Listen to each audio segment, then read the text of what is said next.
Oi mulheres, tudo bem? Então estamos aqui em um Mai para Mulheres. Hoje a convidada é muito especial, Cristina Ruiz. Ela é psicóloga, especialista em terapia analítico-comportamental infanto-juvenil.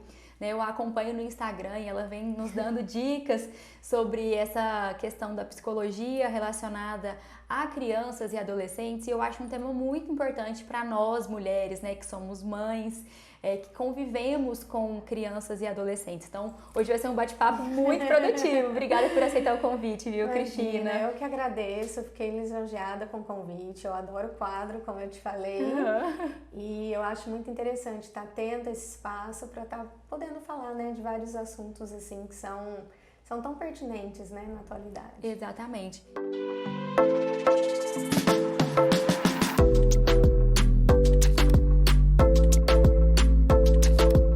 Então vamos conversar falando sobre infância. Eu tenho a minha filha, ela vai fazer 3 aninhos e às vezes nós pais a gente não sabe como lidar com aquilo.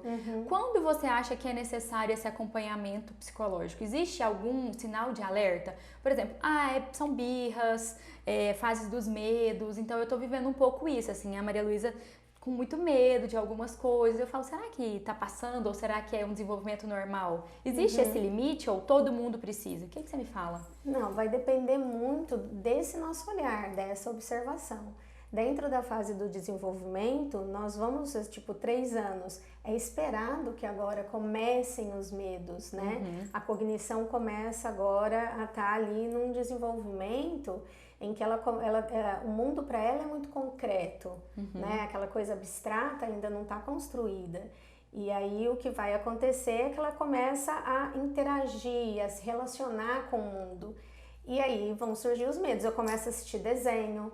As imagens dos desenhos não necessariamente são tão magníficos assim. Nossa, faz muito sentido. Então, se eu for parar para pensar um clássico, Branca de Neve na Floresta, a minha filha não assistia de jeito nenhum, ela morria de medo daquilo ali. E também tem essas questões individuais, Então, eu sempre falo assim, quem é a nossa criança? Qual que é a criança que você tem? Então, tá tendo medo? Medo é natural. O que a gente tem que fazer é validar esse medo. A gente fala muito disso, validar o medo. O que é validar o medo? Eu falo que a minha geração não tinha isso, Quem é aí, da época de 70, início de 80, por ali, era muito assim, a criança, ela não tinha o status que ela tem hoje de entendimento, no sentido de nós entendermos o papel dela conosco. Então, criança não tinha vez, criança fica quieto aí, Então, assim, engole o choro, medo de quê? Então, assim, hoje validar os sentimentos da criança é você acolher a criança. Igual uma criança cai, o que a gente falava antes? Não, levanta aí, Não é nada, não. Não, é uma dor. No mínimo é uma dor. Então, nossa, tá doendo mesmo. Eu tô com medo. Você tá com medo? Nossa, cada um do seu jeito, Não, tem que ser muito natural, muito espontâneo com a criança. Mas filha, você tá com medo? É ruim mesmo sentir medo, Você quer dar um abraço na mamãe? Fica pertinho da mamãe, você tá protegida com a mamãe. Isso é validar sentimento, entendeu? Isso é acolher a criança, Porque ela não vai entender com 3 anos que aquilo que tá na cabecinha dela, ali, pra ela é real. É real, É um medo. Então, essa questão da validação do medo, da idade da Maria Luísa, de contar o que aconteceu. A gente teve um grilo uma noite lá, começou a cantar a noite inteira. E a gente comentou com ela, filha, o grilo ficou cantando a noite toda. Ela, o que é um grilo? E a gente foi mostrar um desenho e ligou a televisão. E naquelas músicas, tinha uma musiquinha de uma youtuber lá, que era do grilo, não sei o que lá. Só que era um vestido de grilo, então era um personagem. E o grilo realmente, depois eu fui olhar, ele era muito feio, assim, sabe? Era um boneco assustador. E aí a Maria Luísa viu a primeira vez, ela, deixa eu ver de novo. Aí a gente colocou, porque era musiquinha animada, dançou. Gente, essa menina ficou no medo do grilo, mas um medo. Mamãe, o grilo vai vir, porque era um boneco realmente, que depois eu fui ver o vídeo sozinha, era assustador, mas na hora a gente não viu o que era, Era uma musiquinha e a gente colocou. Mas foi assim, uns 15 dias pra tirar o medo do grilo. E aí depois disso a gente falou, mamãe, eu não quero mais ver vídeo de grilo. Eu falei, filha, a gente vai ver só videozinho de musiquinha de Jesus. Então, E aí, gente, olha que negócio. A hora que eu ia lá no YouTube, parecia o danado do vídeo do grilo. Aí agora eu falo, filha, vamos fechar o olho? Aí ela fecha o olho pra eu trocar de musiquinha quando ela tá assistindo, né? Que ela vê só televisão, não vê celular. Até por isso, às vezes aparecem coisas que as crianças vão desenvolver no medo. Então é muito perigoso essa exposição. Mas foi uma coisa muito concreta na cabeça dela, o medo do grilo do vídeo. E eu acolhi, né? Hoje eu percebo que eu fiz certo. Mas foi muito real o medo que ela desenvolveu. Porque o medo tá na cabecinha dela e pra ela é real, né? Então a gente tem que... E são vários os sentimentos, né? Assim, eles vão crescendo conforme eles estão na escola, né? Então, um exemplo, minha filha machucou a boquinha esse final de semana e ela tava morrendo de medo de ir pra escola e ser zoada. Né? A questão então, eles vão falar da minha boca e o que eu faço... Né? Eu falei, filha, não é legal mesmo ser zoada, mas assim, vamos fazer o seguinte, vamos falar com a professora, porque porque aí é um outro tipo de orientação, que é assim, falar pra ela o que ela pode fazer. E ao mesmo tempo, eu me antecipei um pouco, eu mandei um recado pra professora, né? Eu falei, tia, olha, aconteceu isso, ela tá com medo. Só queria que você ficasse atenta, se você puder fazer essa gentileza de ficar atenta, né? Por quê? Porque eu sei que às vezes uma coisa importante pequena... pra ela, né? E isso pode virar, sei lá, um receio ou alguma coisa maior. Ainda mais que a minha é muito imaginativa, né? Eu trabalho muito isso com ela. Eu acredito que a Maria Luísa também seja. E deixa eu te perguntar outra coisa, Cristina. A questão das telas hoje, você percebe um perigo realmente? Assim, como você lida com isso, assim? As telas, elas são perigosas, né? É uma coisa que a gente precisa saber. Ser informado sobre o que a tela tem de problema, o que ela tem de perigo, é a melhor coisa que nós temos a fazer, entendeu? Porque são muitas coisas que estão envolvidas e as crianças estão cada vez mais jovens tendo acesso a telas. Temos as questões biológicas, né, que a Sociedade Brasileira de Pediatria coloca que a gente não pode, tipo, crianças até 2, 3 anos de idade ter até 1 hora de tela.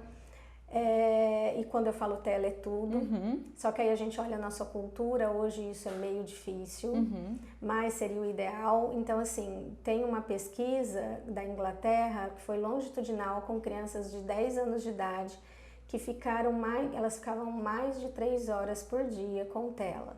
Foram feitos ressonância, onde a gente viu o funcionamento de como que estava ali o cérebro dessa criança e ele estava tipo como se ele estivesse equivalente a uma pessoa de 25 anos de idade, que é a idade com que a gente começa a envelhecer os nossos, né, os nossos neurônios e tudo mais. Então assim, 10 anos de idade, então a gente começa a ter ali uma questão funcional também, né, afetando uma questão biológica.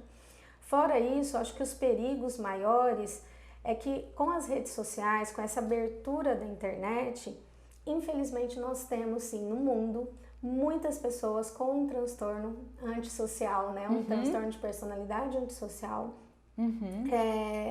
E com isso, que a gente chamava de sociopata, e com isso é um caminho livre para eles fazerem o que eles querem. Então eles entram sim em chats de jogos, eles entram em WhatsApp. Nós tivemos em 2018 2 casos aqui em Rio Verde com Polícia Federal envolvendo abuso de criança, só que isso é sigiloso, né? A gente tem que manter isso em sigilo, em proteção da criança, da família. Então assim, o que a gente faz? Eu tenho uma frase que eu gosto muito, que diz o seguinte: a gente não pode eliminar os pássaros que voam em cima das nossas cabeças, mas a gente pode evitar que eles façam ninhos na nossa cabeça. Então assim, nós não vamos acabar com as redes sociais, com a internet, com as telas. Então o que a gente faz? Monitorar, tem que monitorar e tem que ter limite. Tem que ter limite. E os limites têm que começar desde pequenininho. Desde pequenininhos. Desde pequenininho. Se eu tenho essa prática desde pequeno, quando chega na adolescência, isso já faz parte. Da rotina dela. Por exemplo, lá em casa uma coisa que a gente não faz de jeito nenhum é a Maria Luísa com o celular. Ela não pega celular, assim. O celular é coisa de adulto. Ela fala, o celular é do papai e da mamãe. Então, agora, depois que ela tá quase fazendo 3 anos, a questão do joguinho, às vezes em uma viagem, a gente deixa ela com o iPad, mas pra jogo, aqueles joguinhos que estimulam.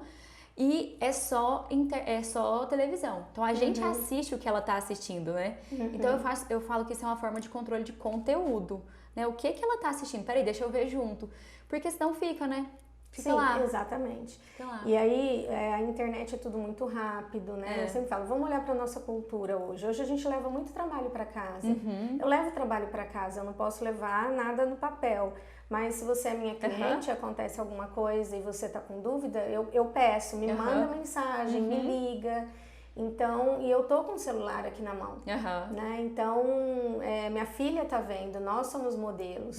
Então, eu tô o tempo inteiro com aquela tela na minha mão. Então, eu também tenho que parar, observar qual que é a minha relação com as telas para poder dar modelo. Entendi. Né? Eu também tenho que criar alguns limites para mim, porque senão ela fala, não pode mexer, eu fico lá o dia inteirinho. Ela vai falar, uai, mas a mamãe faz, por que eu não posso? Exatamente. A relação do dizer e do fazer não bate. Não bate. Então, e o modelo, o exemplo é o que realmente fica. Verdade. Cristina, e em relação a adolescentes, assim, às crianças mais velhas, né? O que você percebe hoje, assim, que é uma das maiores dificuldades, assim, dos pais em relação a eles, assim? Existe uma demanda maior no consultório hoje em dia? Tem. E, assim, uma diferença da prática infanto-juvenil é que tanto a criança quanto o adolescente, eles são levados. Né? Então, diferente de mim que preciso ir no psicólogo, né? A criança e o adolescente não. A criança, tanto a criança e o adolescente, eu falo que eu entro no mundo deles, né? Então, só que a criança é muito lúdica. Então, eu sempre falo que o objetivo da primeira sessão comigo, e os meus clientes são as crianças e os adolescentes, não são os pais, né? Os clientes são eles. É que ele queira voltar na segunda. Então aquilo ali tem que fazer sentido processo de confiança, ele. né? Exatamente. E aí, o que acontece é que as crianças, o mundo delas, esse lúdico, ele acaba sendo mais envolvente para as crianças e se torna de alguma maneira mais fácil, vamos dizer assim. No entanto, o adolescente não. A confiança, estabelecer uma relação terapêutica com o adolescente, realmente é um pouco mais difícil. Por quê? Porque eles estão numa fase que é uma fase conflituosa. Né? Eles estão se descobrindo no mundo, né? Se validando. E aí o que acontece é que essa relação, muitas vezes, dos pais com o adolescente se torna conflituosa, porque o adolescente de hoje é completamente diferente do adolescente anterior. Né? A base, a criança. Então, assim, o uso de celular hoje na adolescência é um grande problema, porque não teve controle lá atrás e agora na adolescência está mais difícil. O que está nas redes, que estão aparecendo nas redes sociais, eu tenho muitos adolescentes com questões de baixa autoestima, né? Aquele documentário fala muito disso, né? Eu esqueci o nome, que fala sobre as redes sociais, não vou lembrar, mas que fala disso, da adolescente que ficou com baixo. Ai, gente. É aquele que fala. O dilema das redes? Isso, o dilema das redes, esse.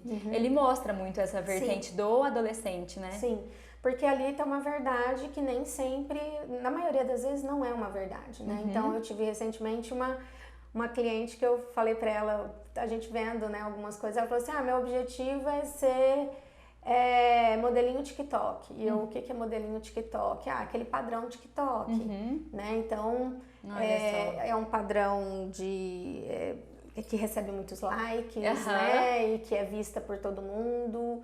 Então, isso interfere, só que no mundo real não é assim, né? Então, muita ansiedade, depressão na adolescência, e isso depende muito, isso vai assim, e os pais têm que estar preparados para saberem conversar também, né?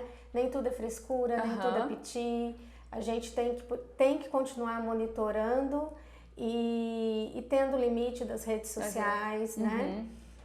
Tem um exemplo bem interessante que esses dias uma mãe me ligou e aí ela falou assim, olha, vi tais vídeos, e ela me mandou os vídeos e as fotos, como que eu faço para lidar com isso daqui? Falei, bom, primeiro que você não vai bater de frente. Dentro da cultura deles, falei, olha, ela gosta muito de sair, não gosta com você, tal. Então, pega ela para uma dessas voltas e tem uma conversa com ela já diretiva, né? Ao mesmo tempo, eu falo assim, seja firme com gentileza, né? Por quê? Porque tem a senha do celular? Tem. Pai e mãe tem que ter, tem que vistoriar? Tem que ter. Invasão de privacidade? Não isso é zelo, isso é papel de pai e mãe, pode olhar sim, né? Vamos ver como fazer isso. Então, falei pra ela, olha, sai com ela, fala pra ela, nossa, aqueles vídeos que você fez com as suas amigas, que eu tava dando uma olhada, eu fiquei pensando, filha, da forma com que eu te conheço, se aqueles vídeos numa hora que suas amigas tiverem assim, sei lá, tiverem um comportamento impulsivo, você já pensou se isso daqui cai lá no grupo da sua sala? Como você se sentiria? Ou seja, você já chega falando que você viu, né? Já chega mostrando não falando mal dos amigos, mas falando de um comportamento que é muito, que existe muito nos adolescentes, impulsividade, né? E que isso pode acontecer e tenta fazer, né? Colocá-la na consequência disso. Como é que traz isso para ela? Né? E aí eu orientei toda a conversa nesse sentido. Essa mãe fez, depois ela me deu o feedback, falou que foi legal, que foram para um restaurante japonês e ela acabou, deu certo e chorou um monte, mas entendeu do jeito dela. Entendi. Então é isso. Ô, Cristina, peraí, rapidinho, eu não quero finalizar. Tem como a gente continuar? Tem quantos minutos? Aquele tinha 5, esse tem 17. Então vai dar 22. Passa muito rápido, tá vendo? Ai, que saco. Gente, eu passaria aqui acho que umas 3 horas conversando com a Cristina, porque o que eu acho é justamente o que você falou, nós fomos criadas de outra forma, né? Essa validação, e as pessoas falam assim, antes as pessoas eram fortes. Será que a gente foi criado forte? Ou será que a gente tem tantos traumas que a gente nem sabe como é isso, né? Então, assim, hoje esse olhar atento para a criança, eu falo que é encerrar ciclos, né? Então, faz muito sentido. Às vezes eu faço alguma coisa com a minha filha e eu falo, peraí, eu tô sendo uma mãe mais consciente porque eu estudei, eu me preparei para isso. Não é que a minha mãe não foi, ela deu o melhor dela, eu tenho certeza disso, mas hoje a gente tem possibilidade de fazer diferente, né? E o que você acha, assim, o que você deixaria de mensagem para as minhas seguidoras, para as suas seguidoras, para essa atenção mesmo em relação à psicologia e o cuidado com nossas crianças, nossos adolescentes? Olha, assim, são tantas coisas, mas eu acho que o fundamental é tanto observar os nossos pequenos e observar, assim, quem é a criança, quem é o jovem que eu tenho, e também nos colocarmos nesse processo, né? Porque do mesmo jeito que não é a mesma infância, não é a mesma adolescência, também não é a mesma parentalidade. Então eu tenho que olhar também para mim enquanto mãe, né? Ou os pais enquanto pais, o tanto de coisas que fazem, como que a gente vai estar junto dessa criança e o tempo todo olhando para elas e procurando estar juntos. Eu sempre falo o seguinte, buscar ser o melhor, assim, quem é o pai que eu gostaria de ser, dentro daquilo que eu consigo ser também, porque senão a gente vive na culpa, né? Demais, verdade, entendeu? Verdade. E é isso, né? Erra, acerta, conserta. Se observa. Então, opa, da próxima vez eu vou fazer menos. E eu acho muito importante falar sobre nunca ter vergonha de procurar ajuda de um profissional.